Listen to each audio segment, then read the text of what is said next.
নদীর পানি ময়লা আবর্জনায় পরিপূর্ণ ভরপুর, তারপরেও নদীর কাছে আসলে নদীর পানিতে একটু হাত মুখ ধুইতে ভালোই লাগে। প্রচুর পরিমাণে ঠান্ডা থাকে নদীর পানি। চলেন একটু হাত ধুই এবং দেখি যদি মুখ ধুইতে পারি তাহলে আরো একটু ভালো হয়। পানিতে ট্রলার যাওয়ার, ও বাবা প্রচুর পরিমাণে ঠান্ডা নদীর পানি।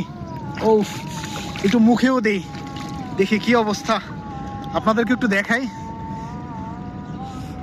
আমার ফোনটা যদি পড়ে যায় তাহলে এখান থেকে আর খুঁজে পাওয়া কোনোভাবেই সম্ভব না, কারণ একে তো ব্লক এখানে অনেক গভীর, নিচে অনেক ব্লক আছে, ব্লকের গ্যাপে পড়ে যাবে, তো কোনোভাবেই সম্ভব না।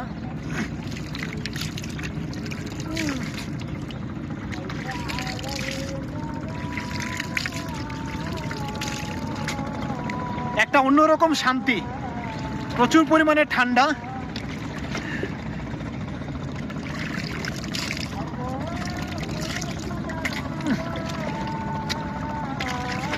ও জুতাতে পানির ঢেউ এসে ভিজে গেল। এখান থেকে বের হই এখন।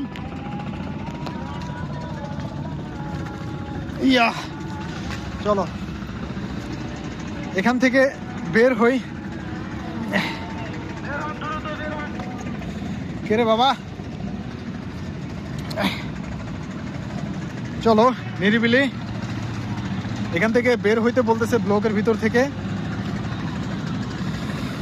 ও থাক, আপাতত আজকের মতো এই অ্যাডভেঞ্চার করি, আর করার দরকার নেই।